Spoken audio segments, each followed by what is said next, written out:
Hello friends, welcome to my channel. ఈ రోజైతే మనం ఈ వీడియోలో ఏకసభ్య కమిషన్ అసలు ఏం చేస్తుంది, ఎస్సీ వర్గీకరణ ఎప్పటికి పూర్తవుతుంది, ఆ తర్వాత డిఎస్సికి ఎంత సమయం పడుతుందని చెప్పేసి కంప్లీట్గా ఈ 3 టాపిక్స్ గురించి అయితే ఈ వీడియోలో డిస్కస్ చేద్దామండి. సో వీడియో స్కిప్ చేయకుండా అందరైతే లాస్ట్ వరకు అయితే చూడండి గైస్. మన ఛానల్కి ఎవరైనా కొత్తగా వచ్చితే మాత్రం సబ్స్క్రైబ్ అయితే చేసుకోండి. డైలీ ఇలాంటి అప్డేట్స్ అనేవి మన ఛానల్లో అందుబాటులో ఉంటాయి. Without any wasting the time let's begin the video. ఇక్కడ మనం కంప్లీట్గా స్టెప్ బై స్టెప్ చూద్దాం. 6 వరకు ఏకసభ్య కమిషన్ పర్యటన అని చెప్పేసి ఎస్సీ వర్గీకరణపై నియమించిన రాజీవ్ రంజన్ మిశ్రా ఏకసభ్య కమిషన్ రాష్ట్రంలో పలు జిల్లాల్లో పర్యటిస్తోంది.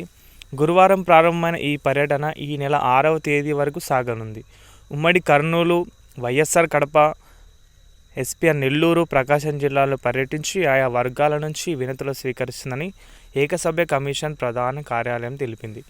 ముందుగా మనం అసలు ఈ ఎస్సీ కమిషన్ ఉంది కదా, 1 మ్యాన్ కమిషన్, ఎస్సీ వర్గీకరణకు సంబంధించి రాజీవ్ రంజన్ మిశ్రా కమిషన్ అనేది ఇది అసలు చాలా చిన్న మ్యాటర్ అయితే కాదండి. వర్గీకరణకు సంబంధించి ఎన్నో రోజుల నుంచి వస్తుంది. అది చాలా పెద్ద టాపిక్ అని చెప్పొచ్చు, పెద్ద మ్యాటర్ అది. దాని గురించి మనం కొద్దిగా అర్థం చేసుకోవడానికి ప్రయత్నం చేద్దాం. ఈ కమిషన్ అనేది దాంట్లో ఉపకులాలుగా ఉన్న వారిని అయితే ముందుగా వర్గీకరిస్తుంది. దాంట్లో చాలా అవుతున్నాయి. నేను వాటి గురించి స్పెషల్గా చెప్పాలనుకోలే. మేజర్గా దాని వర్క్ ఏంటంటే కనుక, ఇప్పుడు ఎస్సీ వర్గీకరణ చేసి ప్రతి జిల్లాలో పర్యటిస్తుంది. ఈ కమిషన్ అనేది ప్రతి జిల్లాలో పర్యటించి అక్కడున్న ఎస్సీల నుంచి వినతులు అయితే తీసుకుంటుంది. ఈరోజు మార్నింగ్ కూడా మనం మాట్లాడుకున్నాం. డైలీ బేసిస్లో మొన్న మచిలీపట్నం గురించి, అదేవిధంగా కొన్ని డిస్ట్రిక్ట్స్లో అయితే పర్యటించింది. అక్కడ పర్యటించి వారి నుంచి ఎంతమంది పాజిటివ్గా దీని గురించి చేస్తున్నారు, అదేవిధంగా ఎంతమంది నెగిటివ్గా తీసుకుంటున్నారు అని చెప్పేసి అందరి దగ్గర నుంచి ఈ కమిషన్ అనేది వినతులైతే తీసుకుంటుంది. ప్రతి జిల్లాకి తిరిగి వినతులైతే తీసుకుంటుందండి. అక్కడ దాని ప్రకారం అయితే సానుకూలంగా ఉందా, నెగిటివ్గా ఉందా అని చెప్పేసి ఆ విషయాలన్నీ ఈ కమిషన్ ద్వారా అయితే సేకరించి పెట్టుకుంటారు. ఈ కమిషన్కి సంబంధించి నివేదిక ఎప్పుడు వస్తుందని మనం డిస్కస్ చేసుకుంటే కనుక, నివేదిక అనేది ఎంత తొందరగా వస్తే అంత తొందరగా డిఎస్సి నోటిఫికేషన్ రావడానికి ఆస్కారం అయితే ఉంటుంది. ఒకవేళ ఇప్పుడు కమిషన్ అనేది నివేదికను ఫిబ్రవరి మంత్లో ఒకవేళ ఫస్ట్ వీక్ కానీ సెకండ్ వీక్ కానీ సబ్మిట్ చేసింది అనుకుందాం. ఆ డిఎస్సి నోటిఫికేషన్ అనేది ఆల్మోస్ట్ ఫిబ్రవరి లాస్ట్ వీక్లో రావడానికి ఎక్కువగా అవకాశాలు అయితే ఉంటాయి. లేకపోతే మార్చ్లో అయితే రావడానికి అవకాశాలు అయితే ఉంటాయి.